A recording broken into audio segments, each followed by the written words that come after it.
So today we're going to be looking at a YouTube video by the YouTuber Enes. Wait a second, hold on. Yilmazer. All right, Google said that it's Enes Yilmazer, so we're going with that. Enes Yilmazer, who does a lot of videos on luxury house tours, and recently he posted one on a $177 million, what I'm calling a giga mansion. You know what? That's not even putting it to the sheer scale of this house. This is a whole compound. This is practically its own town. It's called Villa Siena. And this house is not like any mansion that I have seen ever. Usually, when we see mansions that are going towards the 8 to 9 figure range, we start seeing mansions that are packed full of marble. They're very white, they're very bland, and usually they're nothing special. This mansion, however, disregarding its exorbitant price of $177 million, is simultaneously a beautiful piece of art, I would say, but also reaches a level of impracticality that I'm amazed that anybody would actually want to buy this house. You'll see what I mean as I go through the video. But for right now, just know that this mansion is simultaneously incredibly beautiful, incredible to look at, would probably be incredible to live there, but is ultimately a waste of $177 million. So, with that being said, let's get into the video. No meaning without the actual people in it. It's all about their interactions to create that stage that perhaps they could be at their best. Today we're visiting RU Group's newest masterpiece, Villa Siena. A home that pushes the boundaries and is truly unlike anything we've ever seen. As you can see, this mansion is no joke. If this was a Call of Duty lobby with 12 people, this mansion is Prestige Master level 1000, and everybody else has not Prestige once. And believe it or not, we actually have the front door to my left, but first, I want to take everybody this way. This section of the wall is on a motorized arm, and with a push of a button, you can open up the entire section here and reveal the room that's right behind it, which is a Japanese tea room. I mean, how cool is this? The entire wall effortlessly opens up and reveals the space. I'm sorry, am I the only one that thinks that this gigantic door is completely unnecessary? I guarantee you this door by itself costs more than the average American home, which I believe right now is somewhere in the $400,000 range. Could we not just go through the front door and then hook a right and be in the same room in 5 seconds? I don't know, it just seems a little bit excessive. Don't get me wrong, it looks cool. It really does. And later on, we're going to see some pictures of this thing at night. It really does look gorgeous, but it begs the question: is this really needed? To my left, we have the biometric reader, so that's your additional security. Not going to lie, even though this house has a ton of excess, as we will see, I have to admit, the biometric reader, it's kind of badass. And you can simply open up this massive door. Oh, the front door that I was just talking about. Look at that. And I bet you'll be able to just hook a quick right and go straight to the tea room. Now, going back to what I said earlier in this video, if you look at this house, it really does look gorgeous. It doesn't look like the bland, sterile mansion we see with modern architecture. We've got stone furnishing, wood textures, both ceiling and floor. It's not white. I mean, there's greens and browns and earthy yellows. It looks great. It doesn't look tacky at all. But again, I have to say, how much is enough? Because I swear to God, the length of this hallway that we're seeing is longer than a football field. This is actually a pocketing wall, and it goes in to open up the foyer to the office, which is incredible. I mean, there are so many different motorized features in this property, and this is another one, and let's go right in. This office truly has it all. Okay, this house was absolutely made for one of two things: a Playboy billionaire or a villain, because that wall just slowly sliding to reveal this gigantic office. Don't get me wrong, it's awesome, but I'm wondering what the intention was while designing this. But as we can see in this office, we've got the main desk to the left. We've got this very interesting conference table with this gear setup in the middle. We've got a bar off to the right. We've got this giant conference TV way to the left. We've got these tall, wide spanning bookshelves in the back. We've got a second floor. I don't know if this is an office or just a house in and of itself. On this plaster wall, we have some amazing art pieces. All right, Ines, I'm going to have to stop you right there. I do like the work that you do for the most part on your YouTube channel, but we've got to talk, man. This is not amazing art. I'm not even talking about the one on the left, although the one on the left looks like my 5-year-old niece could do it. But the one on the right, who in their right mind is saying that a colorful array of polka dots is amazing artwork? This is what I don't really get about rich person art taste, and I'm not dogging on rich people generally, but it seems to be only in the rich people community that this happens, where they have the most simplistic art, in this case straight up polka dots, and they're like, oh yes, this is an amazing, incredible, oh, it's so inspiring. The artist, I can feel their emotions. No, it's just polka dots. Whoever bought this probably spent over $1 million and they got ripped off. I don't know who in their right mind is first purchasing it and then secondly actually enjoying it. I'm telling you, this has to be one of two things: a straight up scam that makes rich people feel good about purchasing art, or it just has to be money laundering. Or it could be both. At this point, I don't know, but we need to take that thing down. Whoever purchases this mansion, please, please, for the love of all that is holy, replace it. Put something good there.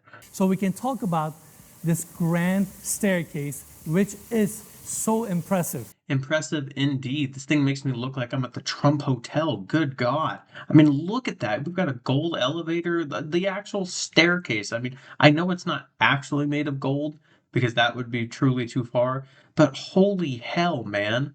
Good Lord. Could you imagine waking up in this place? You'd be so disoriented. You'd look at that and think you're in heaven itself. You'd think if you go upstairs, you're going to meet God. Look at how glorious that thing looks like. I cannot believe that some people genuinely live in houses like this. If I step foot in here, I'm getting lost, and I'm going to think that it's an actual, like, 6-star hotel. You can hear the water, see all these different materials, textures, and details. Again, point proven. I mean, look at this staircase. As you all will see, this is just one floor. There are 4 floors on this place. Motorized louvers that are above us, and of course, right behind me, we have those pivoting doors that open up to the grand living room. Now, these doors also feature the exterior blinds that we talked about earlier, so with a push of a button, you can actually close these blinds and provide additional privacy. Not to mention, these blinds also resemble this rose figure, which is super cool. Let's open them back up. And then on top of that, we have the motorized pivot doors opening up the grand living room to the outdoors, which is absolutely insane. I mean, the fact that they're motorized and they quietly open up the space to the outdoors. This is insane. Yes, you are absolutely right. This is absolutely insane. I will keep coming back to it. I don't think this is necessarily a bad thing. It's certainly an interesting touch. And if I had a regular person's home, hell yeah, I would totally want part of my home to just open up to the outdoors, not just like a regular sliding door, but something unique. But this is insane. These doors are like 30 feet tall. You know how many bugs you're going to let in? Holy shit. Don't get me wrong. I think the rose pattern when the blinds are closed is pretty awesome. I think that's a really unique touch. And obviously the designer or designers of this home had very creative minds, and hats off to them. But once again, you got to think that somebody, one person, is buying this house. I just can't see a single person using this house practically. Again, this house comes off as more of a resort more than anything.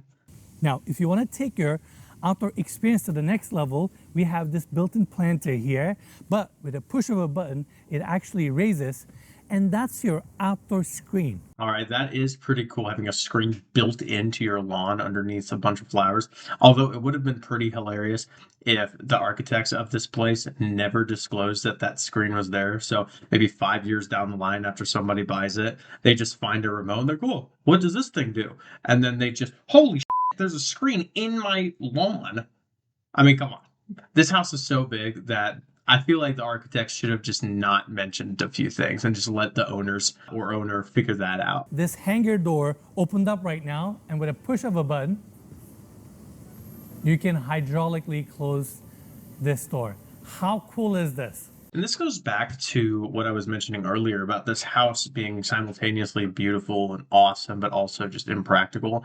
The beautiful and awesome part is that, it looks very natural. It blends in a lot of nature with its design. And I do appreciate that the designers of this house incorporated modern technology. I mean, for God's sake, we have a steel glass door that's being lifted down by hydraulics. That's pretty cool. And as we go through the video, you're going to see this design of modern technology being incorporated in this house in multiple areas. I really like the idea, and I really think that some of these design choices could absolutely be applied to more practically sized houses.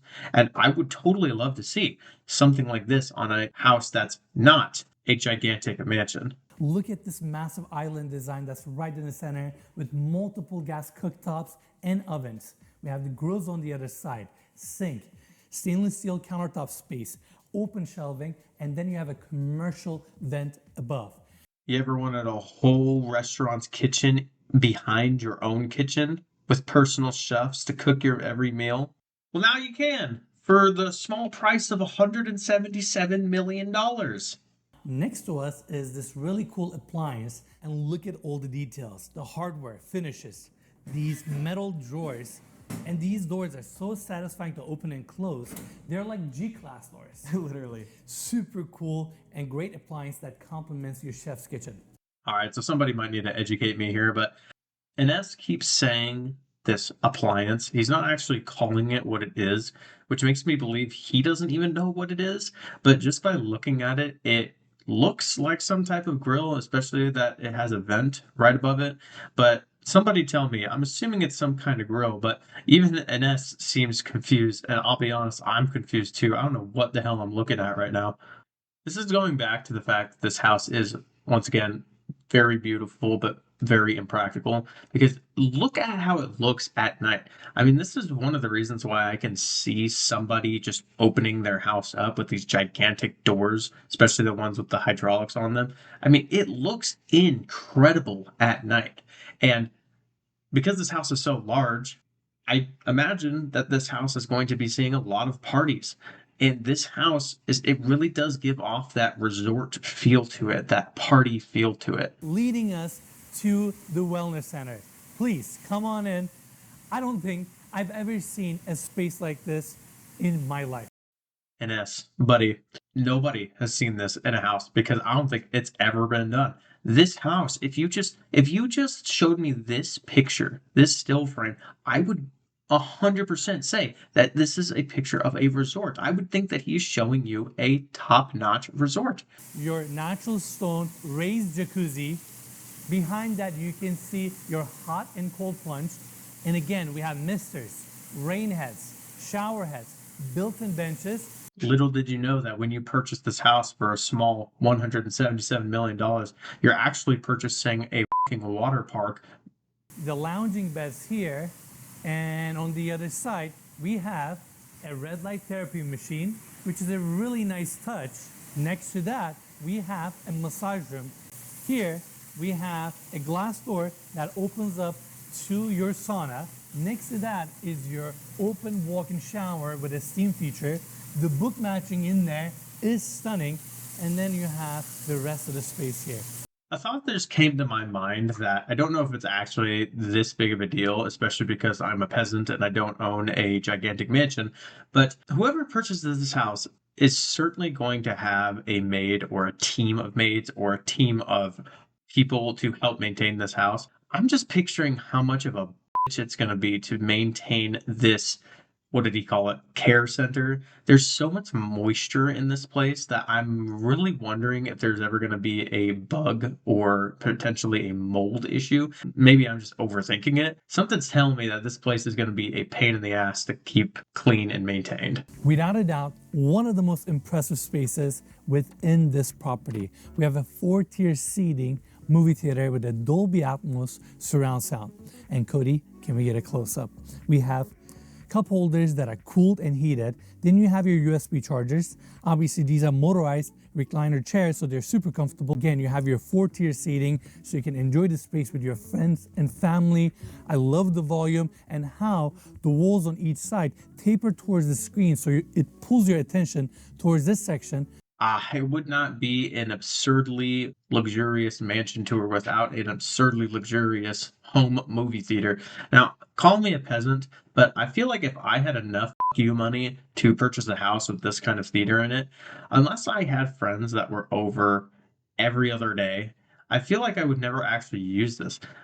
Tell me in the comments if you also feel like this, but I actually like going out to restaurants, going out to movie theaters, going out to places where there are events being held. I don't want to import those things into my house. I actually like going out with friends and doing that stuff. I would never wish to have a movie theater in my house, at least not for the sake of completely replacing my social activity out in the world.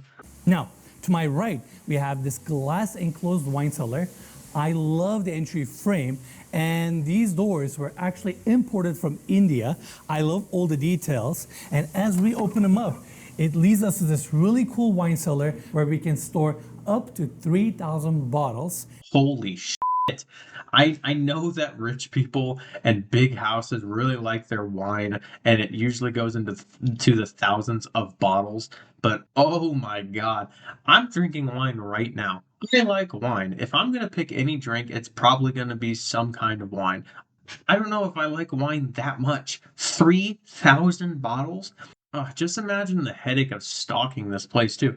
I assume whoever buys this is not going to be the one that's actually going through the manual labor of stocking it. They might choose the bottles, but honestly, at this point, they might just pick somebody. Just say, hey, make sure it's stocked with a good variety of quality wines. And then you go down to your wine cellar and you have no clue what's actually been purchased. You're just looking around. You're basically shopping for wine in your own house. That's how absurd 3,000 bottles of wine is.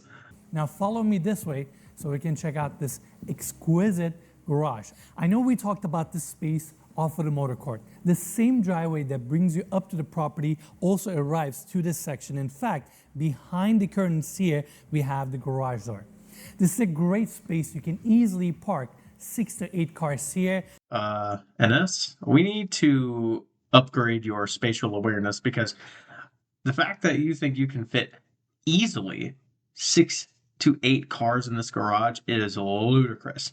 I don't know if you've ever driven a car, but if you want to comfortably get into any car you park in here with it having 5 to 7 other cars in the same room, you're going to need a bigger space than this. Because otherwise, it's going to turn into a glorified showroom where you can't actually get your cars in and out. Call me a vain son of a bitch. If I'm paying $177 million for a house, I'd better have a garage that can comfortably fit at least 10 cars. At least. Meaning I should be able to do jumping jacks and burpees in between the gaps of my cars. That's how much space I should be getting with that kind of money. I know we talk about this feature on every single level, but on this floor, we have something really special.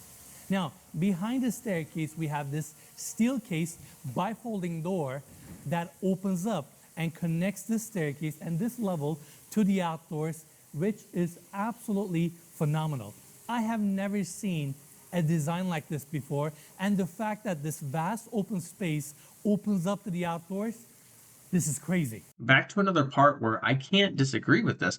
This looks amazing. And the actual feature itself, just opening up the house to nature, to the outdoors, that's amazing. And the fact that these hydraulics are pulling up steel doors is amazing. Those are some powerful hydraulics. But again, I must ask, what's the practicality of this?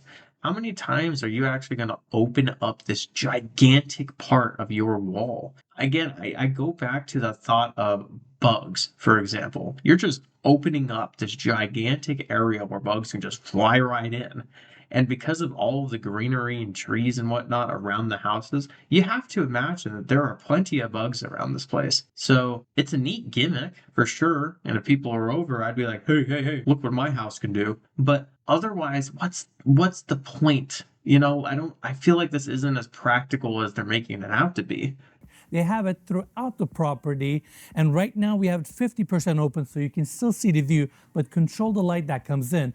Or with a push of a button, you can actually close them and provide additional privacy.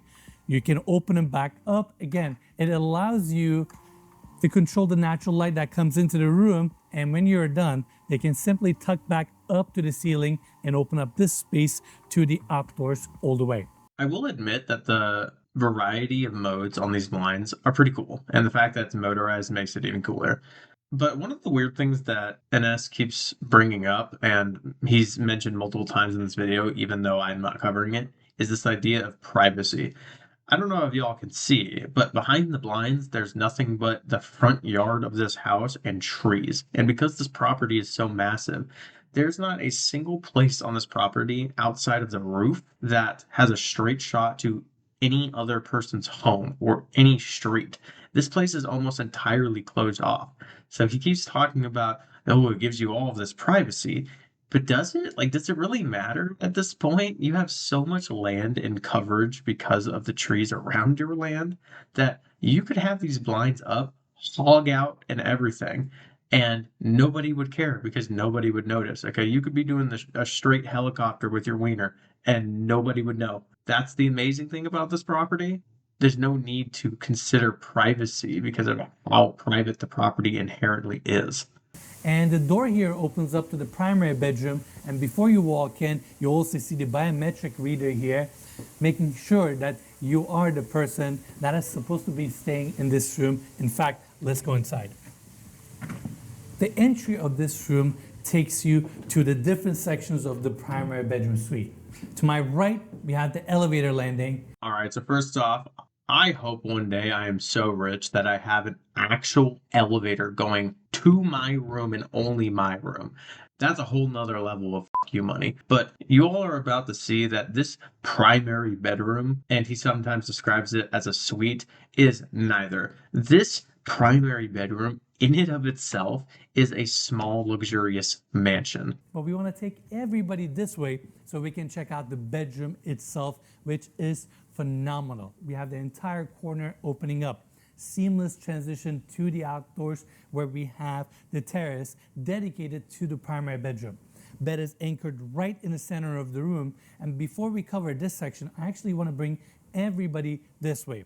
And to take that experience furthermore, you can also open up this massive motorized skylight that is above us. In fact, Cody, let's hit it.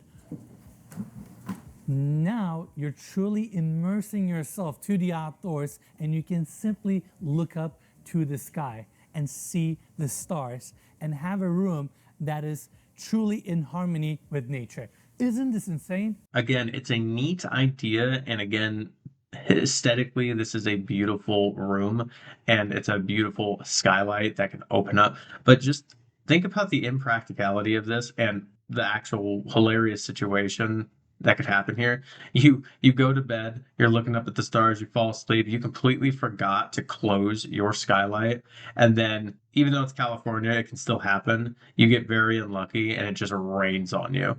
Or maybe a storm rolls in and you just get drenched. And then the inside of your bedroom also gets drenched.